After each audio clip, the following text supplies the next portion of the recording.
Welcome to the Tradie Wife Life podcast, brought to you by Tradies in Business, where we talk to tradie wives about their goals, their challenges, their hopes and dreams, and how their trade business can help with that. Hey, Warwick.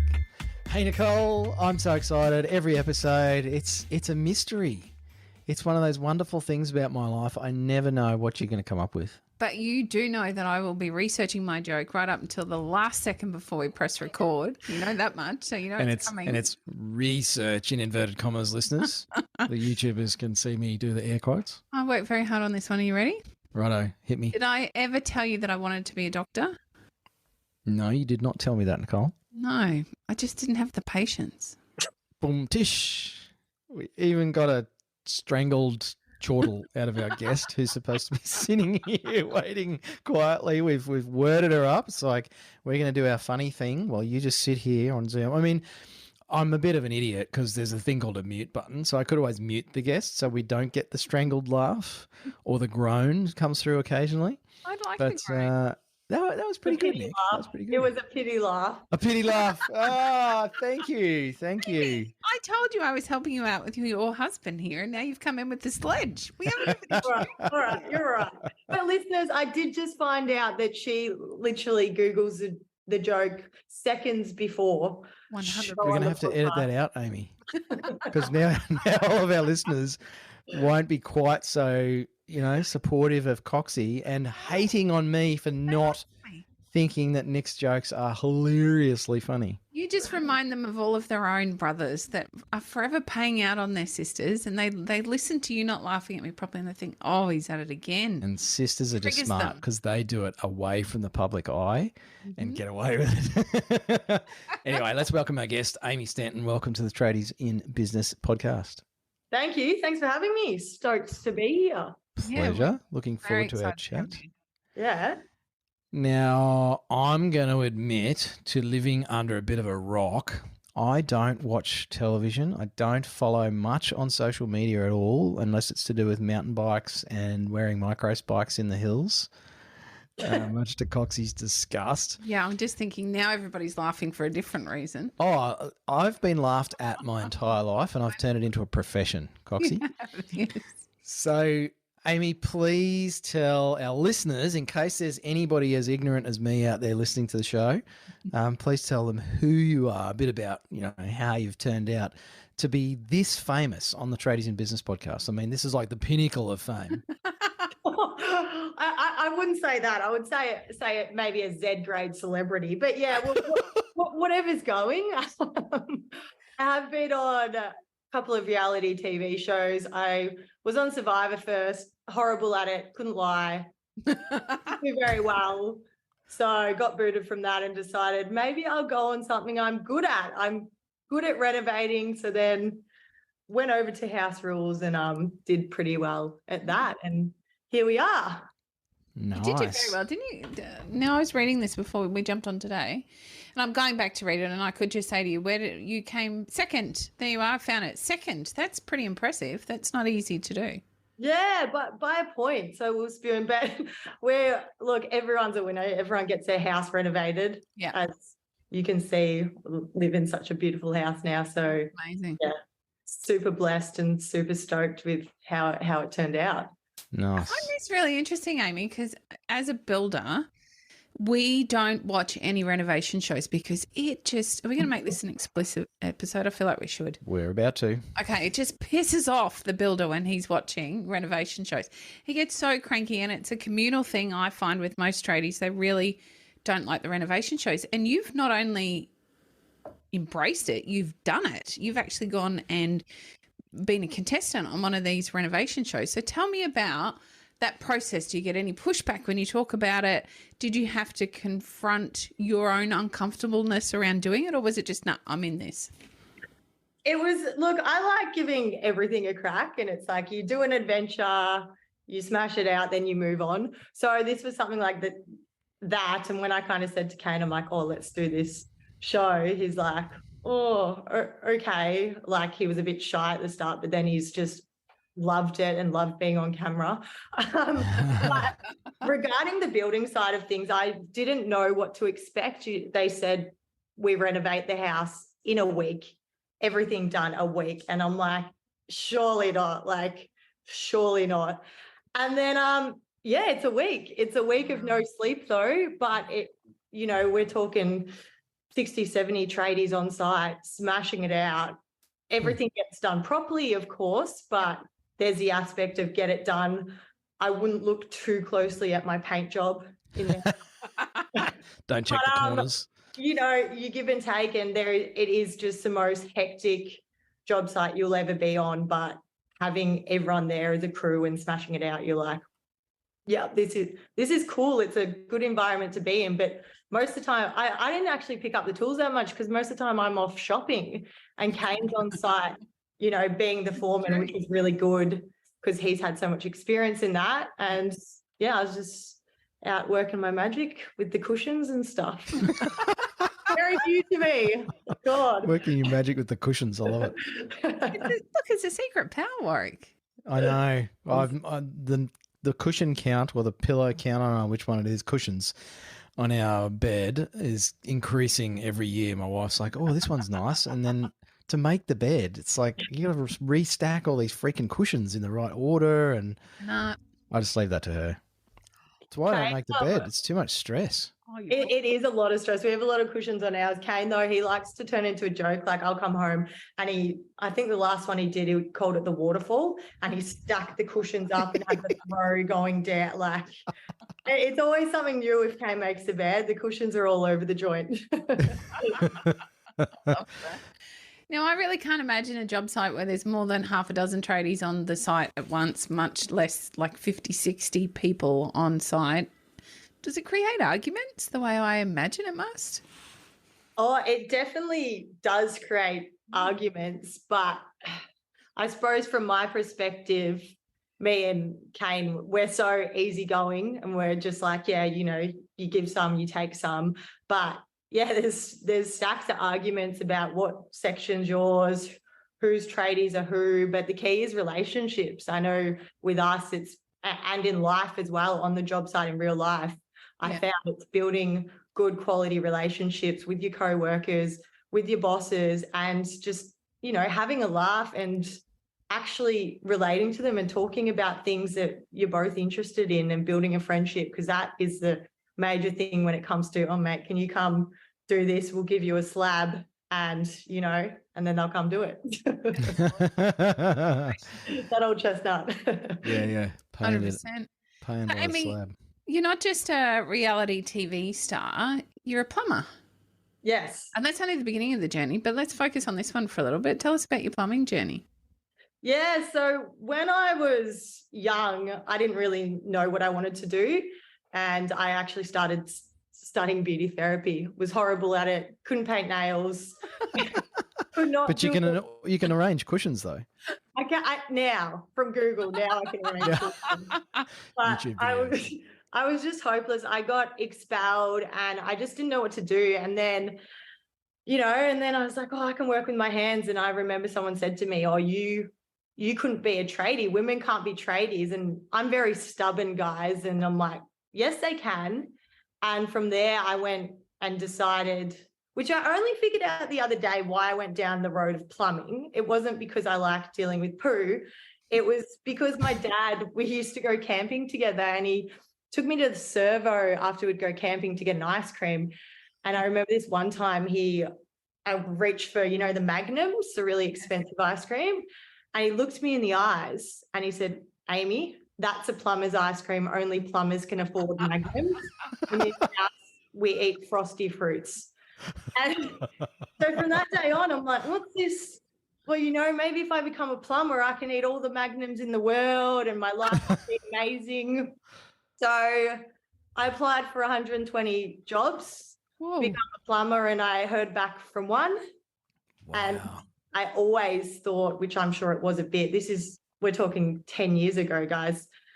It was like, because I was a woman, I'd done my pre-apprenticeship and everything. But recently I looked back on my resume and realized there was a hell of a lot of spelling mistakes and everything. Might have been why. And then, I had a pretty crazy first week on the job site. I got my head stuck in a scaffold. I crashed my car through the job site fence. Oh. And men on site are like, women drivers. I'm like, oh man. And not really doing any favors for the gender equalisation thing. Definitely not. And then I got a piece of metal stuck in my butt. This is like the first week, and I'm not like, this is all serious. Off to a flying start. On the Friday, I fell through the roof of this. We're working at this tip. I was roof plumbing. I landed on this bloke eating a sandwich, and I thought, yeah, I should have stuck to beauty therapy, but I made it through. I didn't actually get the ask from that job either. So we're here, and learn, you grow, and we're here. What an incredible first week of work. I don't even know how you managed to show up the following week. Oh, it was very embarrassing, but I just kept saying to myself, I'm still learning. I know nothing about this. I've got 4 years and every other year on from there to learn about this. How am I, like, I'm obviously very clumsy, but yeah, I was still learning. First time on the job site, and yeah, you learn and you grow and you move on. You get over it. Yeah. Aimee, the business that you started out with, obviously, I think it's a risk taking on any apprentice or someone who's new to the game, and that applies even outside the trades. It's not specific to the trades. Did they, like, was their attitude towards you and your apprenticeship positive, or was it just some businesses are just doing it to get the funding and a labourer? Like, what was the relationship like? Because you talked about relationships before. Between you and your first employer? Yeah, the relationship was actually really good. I only actually stayed with that mob for the first year of my apprenticeship because I wanted to learn more. I was just doing roof plumbing. And, I think, as you said, it's about building those relationships and getting out there. And I know a lot of women come to me these days and go, oh, there's obviously quotas on the job site to be a woman. They're like, oh, I don't want to be a quota. I'm like, no, you be a quota and you be the best damn quota you can be, and show them, I'm here, I'm giving 110%, and that's all that really matters. Yeah, there's an opportunity there, and you could either take it or denigrate it and write it off as, oh, well, they're only giving me this because they have to. It's like, well, you take it or not, you can still make it, like you say, into something awesome. Yeah, 100%, 100%. Love it. Aimee, tell us about, so that's evolved then into doing something with your brother, Ben. Tell us about, it's not just tiny houses, it's off-grid tiny houses, which is super impressive. Tell us about what you've created there with your brother. Yeah, so I always said I was going to get an apprenticeship under my belt, then go out and chase my dreams. Then if all else fails, I can kind of do the walk of shame back into my old employer and be like, hey. I'm back. So I was doing mechanical plumbing for a big commercial mob. After I finished my apprenticeship, kind of stopped doing that and decided I was going to live for, the adventures in life and not the materialistic things. After my apprenticeship, I got really caught up on eating the magnums every day. I had a house, like, this was at 21 when I turned qualified. I had a house with a mortgage, and I had a brand new car with a brand new beautiful car loan.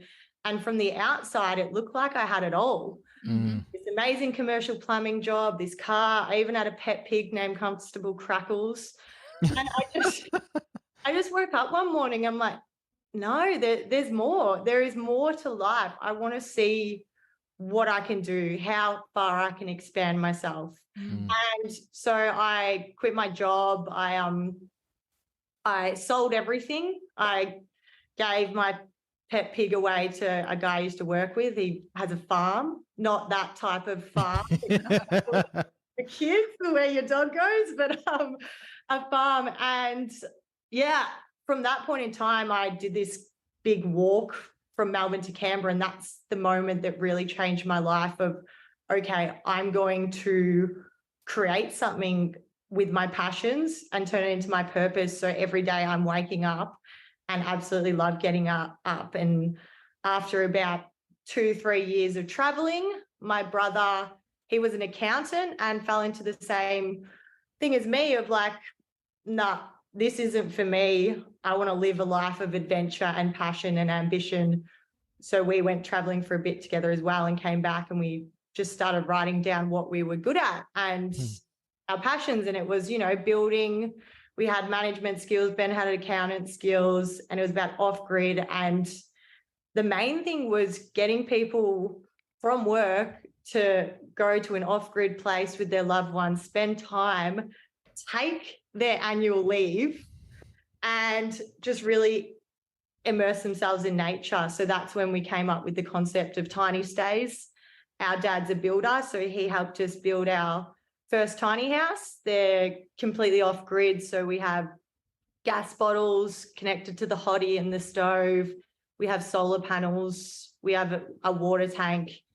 And how that works is we rent land off farmers and people with lots of land that don't do much of it. They're on a trailer. We build them on site at my parents' house, chuck them on the back of the ute, rock up. There's a bit more to it. And Bob's your uncle, and it's ready for guests. And just seeing the look of people's faces when they come adventure and spend that time with their loved ones and get off their emails and away from work, it really touches me and it makes me so excited. So now we have 7 tiny houses. Wow. And it's definitely a journey of ups and downs, especially with the off-grid side of it. But yeah, like any business, it's an adventure. So are you still doing that with Ben now? Yes, yeah. Okay, that's fantastic. So, and is the aim to continue to expand and do more of those that you can place all around the place, or what are you hoping to do with that business? Yeah, well, we've just kind of finished building our 7th one, and I think the goal is for the next probably year is work on getting them booked out 7 nights a week, and then look at buying our own land and putting more on there instead of going down the rent way again. But the main thing with Tiny Stays for me is that it was a very slow and steady game. Like, we started that business in 2017, and we both do other things. So Ben's a firefighter now, and I do a lot of other stuff. Yeah. And it's just constantly building that business. And it's not like, let's go hard and just smash it out. It's about learning, mucking up, failing, learning again, and constantly building it. Then one day it just goes, phew, and you're like, oh, where'd that happen from? You're like, oh, yeah, I've been working hard on it for the last 4 or 5 years. I get it. Absolutely. No such thing as an overnight. I think it's I think it's a big misconception that people have about business. You know, a lot of people start their own business and probably have, like I did, these grand ideas like, man, this is just gonna like be like winning lotto in a couple of years' time, and I'll just start a business and sell stuff, and all of a sudden I'll have the Dodge Ram and the big boat and the flash house. But the reality is very, very different to that. And as you probably know, Nick and I are business coaches, and we work with a lot of tradie business owners who have figured out the hard way that, oh crap, it's not just do a bit of stuff and in a few years I'm making heaps of money. It's a slog. And sometimes you can actually make it big, like you're talking about, Aimee, if you put in the groundwork. Yeah. I want to go back to something you mentioned, which is a walk that you did. We sort of brushed over that, and I'm fascinated to find out about what's behind the motivation to do something like that. You walked, what did you say, Sydney to Melbourne to Canberra. Melbourne to Canberra. Okay. What possessed you to decide to do that? So that was after I kind of woke up and I thought, there's more to life. Why can't I live a life of adventure? And I was actually at the pub one night and someone randomly said to me, oh, you couldn't walk from Melbourne to Canberra. And like the apprenticeship thing, I'm like, yes, I can. And literally, I think it was the next day or 2 days later, I packed my bag and I'm like, I'm out of here. I'm going to give it a crack. What's going to go wrong? And I remember walking down my driveway, the backpack, because I was just kind of sleeping in my tent on the side of the road. And I remember my parents looking very worried about me. And I looked them in the eyes and I said, Mum, Dad, at least I'm not on drugs. I'm just going for a walk. Sounds like Forrest Gump. Yeah. And then, about 5 minutes in, I was like, why did I do this? And then I smartly posted it on Facebook saying I'm walking to Canberra, so I had to. And on that adventure, it really made me realize that if it's a walk from Melbourne to Canberra, if it's going adventuring by yourself, if it's starting up a business, you just have to do it. What is the worst that's going to go wrong? And I had so much go wrong. Like, I had my bag stolen. I walked 4 days in my thongs because I had nothing, and all this crazy stuff. I got lost in a forest with 2 cans of tuna. But for some reason, I love the juice of life, and I love the roller coaster of the negatives and positives and just enjoying the ride. And I do stuff like that. I try and do stuff like that every couple of years now, just to be like, oh, Aimee, you haven't stepped out of your comfort zone in a while. You better go do something stupid. So at the start of the year, I rode my push bike from Melbourne to Adelaide without being on it for like 10 years. Because you can't train for these things, guys. You just need to get on it and do it. And it's just, everyone says, oh, you're doing it for charity. It's like, no, man, I'm just doing it to have some fun. That's what life is about. And so it really changed my perspective of how I do business. It's all about fun and enjoying that ride of, if something bad happens, all right, how can we fix it? I don't get angry or upset most of the time. Like, sometimes I do. I'm only human, but it's like, yes, a challenge. Let's enjoy this roller coaster of emotions and get to the end and make it better for the future. Does anything scare you, Aimee? Skydiving, and also little mice. There was one in the bedroom the other day and I freaked out. But You could just kill it with a cushion. Yeah, happy to sleep on the side of a road and all that stuff. But it just gets my adrenaline pumping, things like that. Where do you think that comes from for you, Aimee? That I wouldn't say lack of fear. Yours is obviously in specific areas, but most people listening to that think about sleeping on the side of the road. Because how long did it take you to walk from Melbourne to Canberra? It took me a month. So I did a few detours and walks and things like that. And sometimes my parents would meet me at a B&B on a weekend and I'd stay with them and then wish them goodbye, keep walking.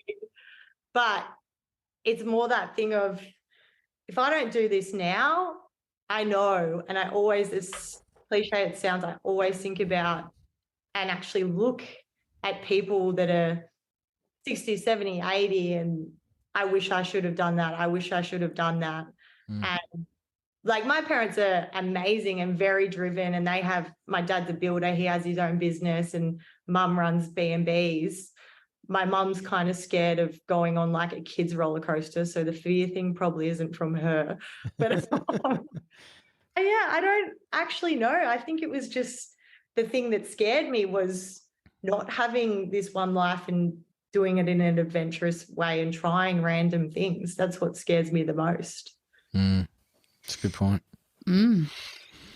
So what's next on the cards adventure-wise? You're doing Tiny Stays. Have you got any more, television appearances coming up, or any plans to start more businesses with family members? What's on the cards for you, Aimee? Yeah, so I've just started. We're launching in July our women's workwear brand. When I was a tradie, and still now, because I'm still on the tools with Tiny Stays a lot, at least 2-3 times a week. And none of the clothes fitted me. And I was like, there's definitely a gap in the market from this. I spoke to all other women in construction. They're like, nah, even the women's clothes, they're like some of them are men's clothes and they'll just put pink stitching on it and call it women's. Yep. So I was like, well, if no one's going to listen to me, I'll just do it myself. And I remember I sent my fashion designer these cartoon pictures. He's like, you're going to need a lot of help with this, Aimee. I'm like, but where it's been 2 years of research and in the making, and we're finally launching in stores in July. And I'm just so proud of how good the clothes are. And the main thing for me is seeing women on the job site being comfortable and confident, because I put up with it for so long and I see people now put up with it for so long. Yeah, you might be on a job site with 100 guys and you're the only girl, but at least if you can feel comfortable, which makes you fit in, then you're halfway there. So that's exciting. Never thought I'd go down the road of fashion design, but here we are. It's that adventurous life, isn't it? That's it. That's it. Aimee, what's been the I guess the hardest bit of this newest interpretation of your adventurous life? That's obviously a big transition from what you're currently doing to even the language that's used in the fashion industry is so different to what we use in tradie world. What are some of those things that you really found challenging? Yeah, definitely. I think one of the main ones was, for instance, with Tiny Stays, as I said, it was a slow burn. We have, I think we started off with 10 grand each, me and Ben. We're like, 10 grand each, put it into the business and slowly build it. With Zadie, it's like, here's my whole entire life savings. Here's my investment property. Here's my left butt cheek. Like, create me some clothes. Let's go hard and try and build this into an empire. And I think the thing dealing with, not on the job side, I'm the worst in emails and stuff. I'm so like, hey, legend, what's going on, queen? And yeah, people are a little bit more serious. They're like, who's this goose? But within saying that, you're bringing a different perspective into their life. Like, maybe we can learn something. And and I think one of the hardest things for me was, all the office work and kind of sitting in an office all the time. My business partner is up in Queensland actually, and I go there and I sit down and I'm like, how do you guys do this for 8 hours? I'll be like standing on the wall or standing here. And from that, I've learned one of the biggest tactics I've taken on is literally every hour, just get up for 5 minutes and go for a walk, watch a bird. And it's actually changed my life. I'm like, makes me so much more focused. Put the alarm on for an hour, smash out my work, go for a walk and come back to the desk. Aimee, I'm making lots of assumptions in my head. Maybe can you compare your journey into plumbing? So as a woman coming into the construction industry, that journey as compared to a plumber, still a woman, becoming a fashion designer and creating a fashion label. I imagine they both had really unique struggles, but maybe there's a lot of commonality between the two as well. Yeah, I think definitely when I obviously entered the industry, that I was that one girl in the pink socks with the pink lunchbox on site, but always giving 110% and showing my passion and enthusiasm. And I suppose that has resonated and carried over to the fashion designer thing. I know my manufacturers, my designers, everyone like that, they know I have no idea and I'm learning and being real about I'm new to this, guys. I'm trying the best I can, which is exactly the same as a plumbing apprenticeship. Be kind to me. And so that's definitely been one of the easier things to transfer over, but probably coming into it and, being a plumber, you're worried about things, but as long as you have the right team by your side and you try your hardest and give 110% and admit when you muck up, like I muck up all the time. And, every day I'm mucking up, and it just makes me more excited to keep going. And my main thing is to be real with the people I work with, so they know it's a journey for everyone. I've worked with a lot of apprentices, and I find that many of them carry a deep sense of shame around, when they don't know, they're not meant to know. I agree with you 100%. And they find it hard to ask for help, or they find it hard to, confront that they've made a mistake. And you, to me, seem like that's something that you embrace really strongly. You have a very different method, I feel, than many of the apprentices that I've certainly worked with, and that's transpired over into what you're doing with the workwear label as well. Is that something that you've always had, Aimee, or is it something that your parents taught you, or where has that come from? I think it's probably come from failing so much. Yep. And being so difficult. That first week on the job site really made me have tough skin. And I know as an apprentice, it's so hard to ask for help or get someone to explain something to you. But I honestly found it harder, which I really struggled with, was after my apprenticeship, asking for help. And that was because in my apprenticeship, I'm like, yeah, how do I do this? Because it's like, oh, she's just an apprentice, and she wants to learn. But the moment you're out of fourth year, it's like, you should know everything. You should know everything about everything. And that was the hard bit for me of like, oh, crap, I'm qualified now. And I had this perspective in my head, I've got to know it all. And I think that only really changed. And it was still like that up to when I did leave and do the walk to Canberra. But then after that, I was like, everyone's learning. And I think the other thing is you realize you always, when you're younger, used to look at adults and they had it all together. Now I look at well, I'm an adult now, but, I look at adults and your family and your parents, friends and stuff. It's like, no one has any idea what they're doing in this life. No idea at all. Just as long as you're enjoying it, having fun and growing every single day and learning, then that's not a bad life, I don't think. Yeah, I think we're all making the shit up as we go. I don't know what You guys know better than anyone. Yeah, absolutely. Nobody's got a clue. There is no handbook on life. There's plenty of self-help books. Where do they come from? People that have failed and had to find a way through the failure, right? Yeah. So we're all making it up as we go. It's very normal.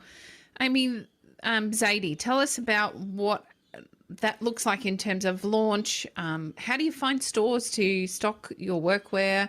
What's this end? Well, it's not the end part, but this next part of that journey look like for you?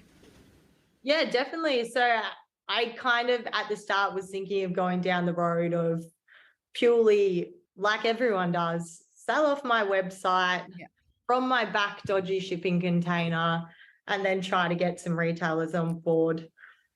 Having a business mentor, and you would know better than anyone as well how valuable that is and how great it is. So for me, having a business mentor, I realized I've got to choose one way to go about this: purely be a wholesaler and stock to retailers, or purely go hard online. And I kind of looked at the market and I thought, okay, what's everyone doing? I'll do the opposite.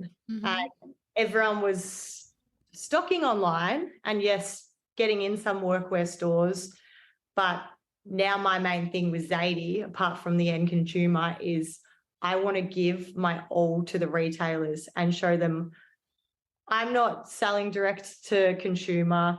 You guys are my best friend. I want to make this work. I want to make this smooth for you as possible. And that's kind of the business model we're going down now. And so when I go, you know what it's like when you're trying to sell your product, you make, and what do they call it? An irresistible offer. So they can't say no. When a girl who's in the trades, who spends time with women in construction every single day, who's saying, I'm not selling direct consumer, you're going to be the one in the area that I come to, this and that, it's hard to say no to such a good offer, and all you can do is give it a crack. And I think me having that, being a woman in trade, did help a lot with that as well, because I know exactly what we want, because I'm the target market. And so we're going to kind of start stocking in about 20 retailers across Australia. Just the other main thing is not biting off more than we can chew, because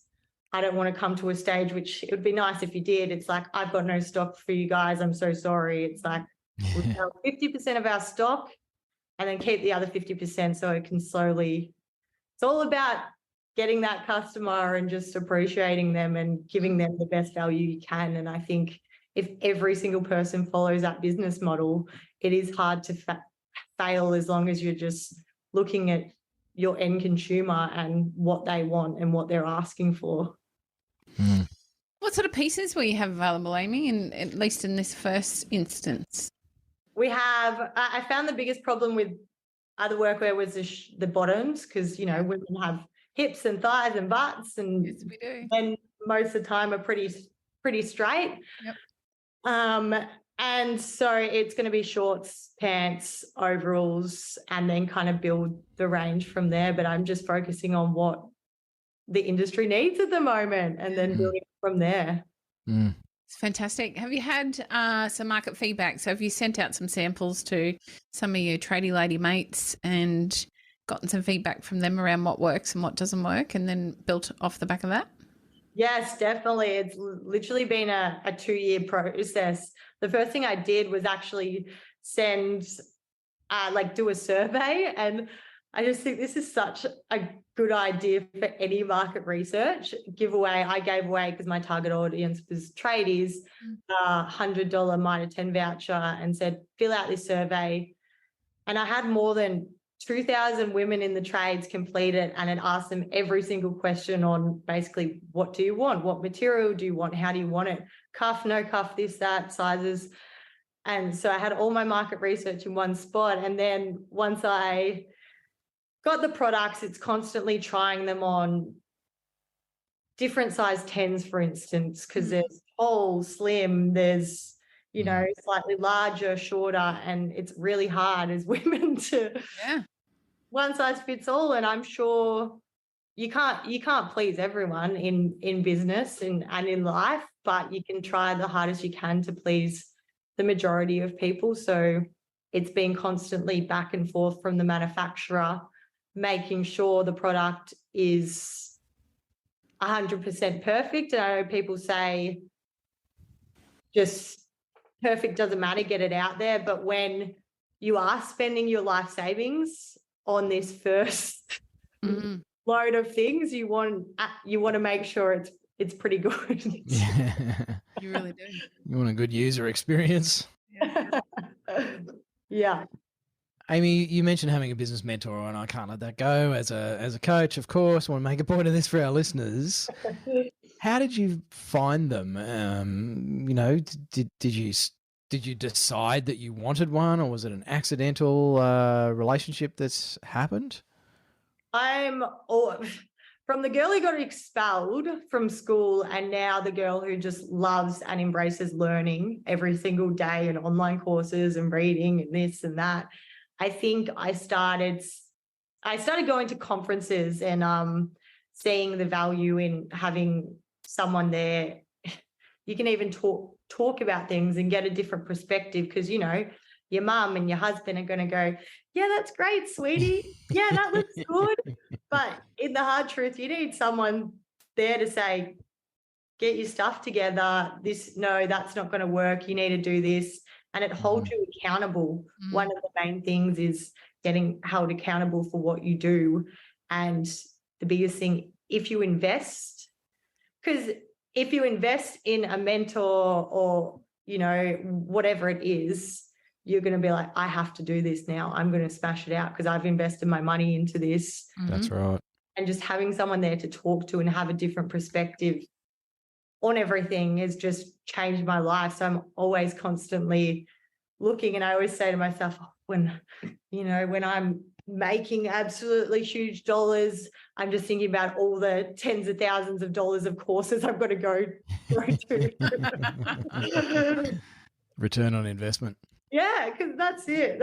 So it's definitely something I couldn't live without. And if that's just early days, I was just typing in Google, finding, either just getting a feel for what a mentor would be like and kind of looking into it. I started off just trying. I think there was free government ones. I always take up those offers for everything, even if you can get one piece of advice out of it. I'm always on the hunt for just getting people's perspectives on it. Yeah. Love it.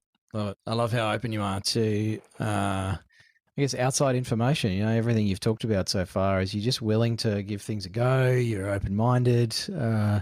You strike me as someone who doesn't need to know everything before you take action, which seems to be such a big blockage for people in business. That those of you listening to this episode, many of you are in business, or some of you are thinking about starting a business. And I think, Aimee, you really embody that whole just have a crack. Obviously, you do a bit of preparation. If you're going to put your life savings into something, you don't want to just throw it away on number 7 at Randwick. But, you still have to have a crack at some point. Do you find for you there's a tipping point for when you will jump in and do something? Like what's that look like for you? Do you have a research period, or is it just everything is just like, I'll go do it and I'll make it up as I go? It's normally like, I think the workwear thing, as per usual, you think of in the shower, and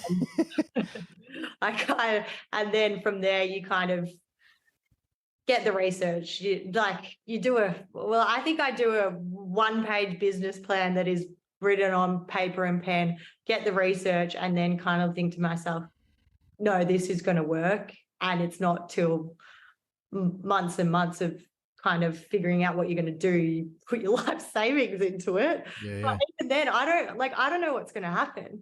That's right. One thing I do know is that I'm not going to fail. Yes, it might. You never know what's going to happen, but if all goes down the drain, it's like, all right, what's another way I can adapt? All right, I'm living on the streets. How can I get off the streets back into the office and kind of work on the prototype? It's never giving up. It's just, as I said before, enjoying the ride of the emotions and just going in. And I think one of the good things for that, as well as a mentor, is having a business partner that's kind of good in other skills to you. I know with me and my brother, he's very has to be researched 100 million %. He does all his research and accountant. And I'm even though with the work where it's like these have to be 100%, but I am like, get it done, put your passion into it, spell check it, put it out there. So we work really well together because, if it was just Ben, the business might not have even started yet. And if it was just me, it might have started, but it might have been like a real dodgy tiny house. I didn't do enough research on solar or something like that. So find someone that have the same values and work ethics in life, but have different skills, and work together with them, because you can always build something bigger as a team than just yourself. Fantastic. Aimee, there's a question I love to ask most of our guests on the show, and I'm keen to hear from you on this one. If you had 1,000 tradies in a room, and maybe you've done this already, you've been on TV, so I wouldn't be surprised. But if you had 1,000 tradies in a room, what's one piece of advice you would love to leave them with? Oh, wow. Okay. I think it would be, make sure you're getting up every day and having fun. Go to work, always find the fun in whatever you do, or else, I've seen it a million times. I see people on the job site so upset and with life and walking around like this and on their phones and swiping Tinder in the toilet and waiting for that weekend. And it's like, if you just found a little bit of fun to put into every task you're doing, it's going to be so much more enjoyable. Put your shoulders back, actually lift your energy, and it would be amazing how much better your day gets than just like, oh, okay, oh, whatever. When is it Friday? So, yeah, probably that. Just described half my relatives. Yes. That's great advice, Aimee. And certainly, looking at what stories you've shared, we can see that showing up for you. So it's fantastic to see the proof in the pudding. Thanks so much for coming on the podcast. It's been a fascinating chat. There's so many facets to you and what you're working on. I'm sure this is just the tip of the iceberg that you've shared with us. So I'm sure we're going to see more of you and your workwear brand in the future. If listeners want to go and check you out online, not that way, but from a business sense, if they want to stalk you as business people, what's the best place for them to go and find out more about you and what you're up to? Probably on the old Instagram. It's just Aimee Kate Stanton or Tiny Stays or Zadie Workwear. But if anyone ever wants to chat about anything, especially women in the trades or apprentices, like reach out to me. I'm always keen to chat and whatever it's about. So, and yeah, but thank you guys so much for having me. You're absolutely killing it. And what you're doing is just amazing for the trade industry. Absolutely doing so well. So keep it up. Thanks, Aimee. I love your zest for life, Aimee. Thank you for coming on the show and bringing the energy. No worries, guys. Have a good one. Thanks.